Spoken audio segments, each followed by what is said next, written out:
My parents threw away my entire childhood to become one of those traveling RV families, and I hate them for it every day. Posted by you/Educational Army 915. My parents decided when I was only around 7 years old, far too young to have an opinion on anything, to pack us up and move into an RV to travel around the US. My dad works online, and my mom makes content online. She's not huge by any means, but big enough that we get recognized sometimes and big enough that I've had a camera shoved in my face for as long as I can remember. For my privacy's sake, I won't say anything else about that, and I'm using a throwaway account because I've gotten enough attention already, and I'm sick of it. I sleep in a tiny bunk bed that I outgrew years ago, and the other bunk is the only space I have to put anything I own. I don't even have a room, just a curtain, and thank God I'm an only child, or else I would have to share the small space I already have. I was homeschooled for most of my education and then switched to online school at my own insistence for high school. I'm an 18-year-old girl. I don't have a single friend in person because the longest I've ever stayed anywhere is a month. I don't have a job and no way to get one because I'm not stationary, unless I find one online, which also means I have no way to move out and get away from them. I've had conversations with them about all of this countless times, and they are so delusional and genuinely believe that a nomadic existence is the best way to live, so why would I ever need anything else? I hate them for treating me like some pet they can just drag along in their plans rather than their child. I hate traveling, I don't like heat, I hate dealing with bugs, and I'm so sick of hiking. I can't wait for the day that I finally figure out a way to get away from them, their morning hikes, and cameras in my face. I've traveled around the US, yeah, but God forbid I want to have a normal life, go to college, or maybe even make some friends. That's asking too much. Update 2 weeks later. Hello, barely over a week ago, I made a post talking about my very negative experience living in an RV with my parents for around 10 years now. Despite it being such a short time since I posted, a lot has changed for me. I don't know how many people here would be interested in an update on my situation, but I know quite a few were very concerned and would probably appreciate one, so here it is. Also, fair warning, this is a fairly lengthy post, I have a tendency to ramble. I had a lot of people give me really helpful advice, resources, and even offers to help personally, some being questionable, admittedly, but the majority being genuinely concerned and wanting to help. I very much appreciate that. It was slightly overwhelming, to be honest, and I ended up not responding to a lot of people, so you'll all have to forgive me for that. But even if I didn't respond much, I have been researching a lot of the information people gave me. Something that stood out to me was people asking if I had any family I could stay with, to which I had to respond, not that I know of, because I don't have anyone on my dad's side of the family, and my mom has strictly no contact with hers. I did not know if they were alive, if they cut her off, if she cut them off, or even any details about them, and my mom had never wanted to talk about it. What little information I did have was my mom's maiden name, which is pretty uncommon, and where she was born. In terms of trying to find family, that can actually get you surprisingly far, I've come to realize. I've always had a slight hatred for the internet because I never had a choice in my life being public knowledge, and I know that once something is out there, it's out there. But for the first time, I'm actually really grateful for the internet. I was able to find some information on my mother's side of the family and, specifically, was able to find my grandma's Facebook account, though it did take some effort. After a lot of stress over how to approach messaging her, or if I even should, as well as considering the potential outcomes, I messaged her, explaining my mom's life, who I was, and my situation. I won't go into details about why my grandma and my mom are no contact because that is not my story to share, but my grandma was appalled that she had a granddaughter she didn't even know about, especially considering the way my mother raised me. I found out I have an aunt and an uncle, both of whom my grandma told about me and my situation. I've been in pretty much constant contact with all of them since, just learning about each other. All of them want to help me get out of this living situation with my parents, and luckily, with me being 18 now, it's actually possible. Again, I don't feel entirely comfortable going into details, but I have arrangements to stay with my aunt, who lives in a big city on the West Coast that has a lot of potential opportunities for me to start college or whatever I see fit, which I'm happy to announce I do plan on figuring out. My uncle has kids, but my aunt lives on her own and has a spare bedroom, which she has no problem letting me stay in for as long as necessary. I have a train ticket scheduled and purchased by my aunt and enough money to get to the station. I'm currently talking with my family, still feels weird to type, and trying to plan out the details, like how or if I'm going to tell my parents. My mom doesn't have any information on where her family lives, so even if I were to tell my parents who I'm going to live with, they wouldn't know where I was specifically. Someone pointed out that if I do leave without telling them, I should leave a note or some form of proof that I left willingly.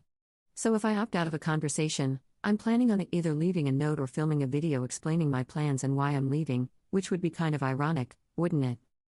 Regarding my mom's filming, I've been very quiet around my parents and just refusing to talk when the camera is on, but so far, neither of them has mentioned it, luckily. Speaking of my mom's content, I'd like to emphasize something quickly.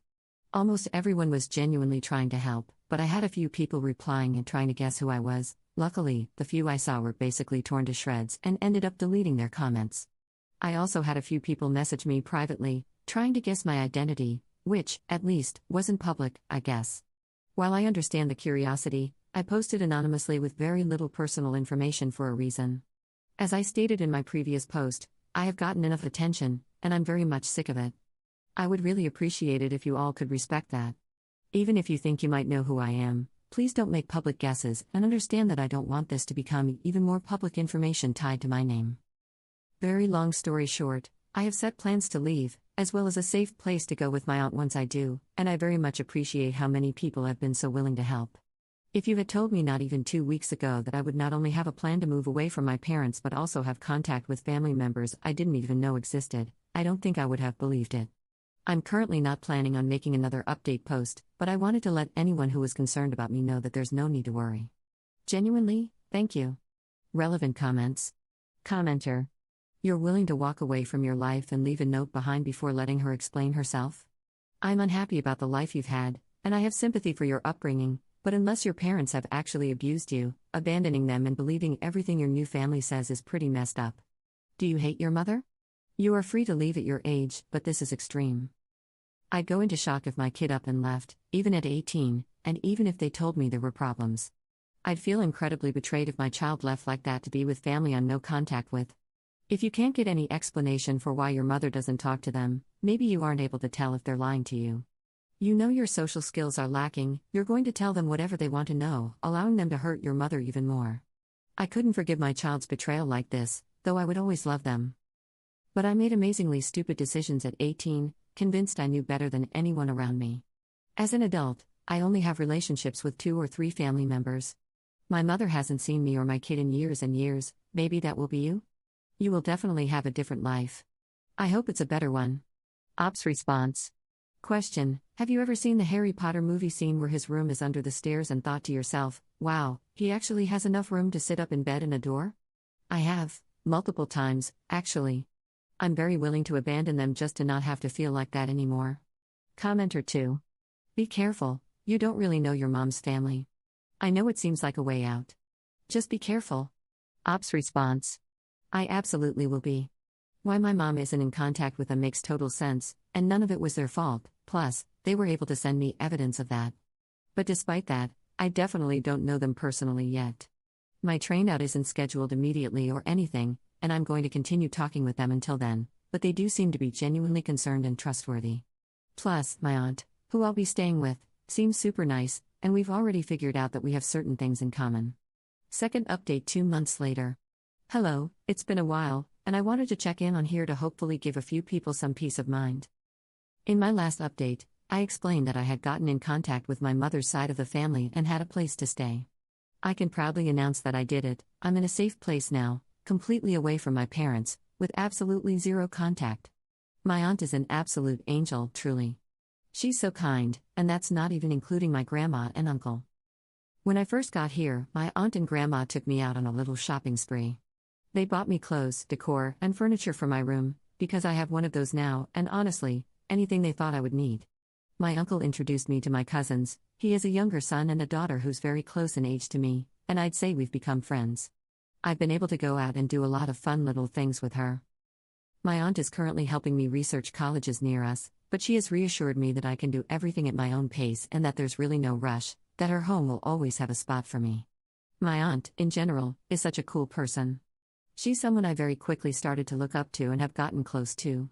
The more time we spend together, the more we realize we actually have a lot in common.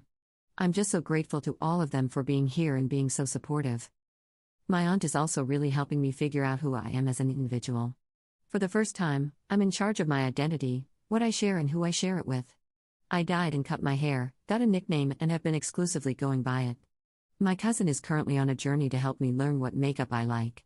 She's also introducing me to her favorite music groups as a self-proclaimed cringe but free K-pop fan. I have an entirely private Instagram account with all of 5 followers, and I plan on keeping it that way. I just feel like a normal teenage girl for once, and I've never felt happier. When I look in the mirror or just think about my life in general, I'm actually happy with it. I guess I never realized that I wasn't comfortable in my identity as a person because, honestly, I had bigger things to worry about. This is all more than I could have ever imagined, and honestly, I have a hard time even processing it sometimes. But I am officially in therapy now. So maybe I can start working on that, as well as processing my past and how it plays into my identity in the future. My new therapist is actually part of the reason I'm making this update. She thinks that posting this could be a good way to get closure to a certain extent.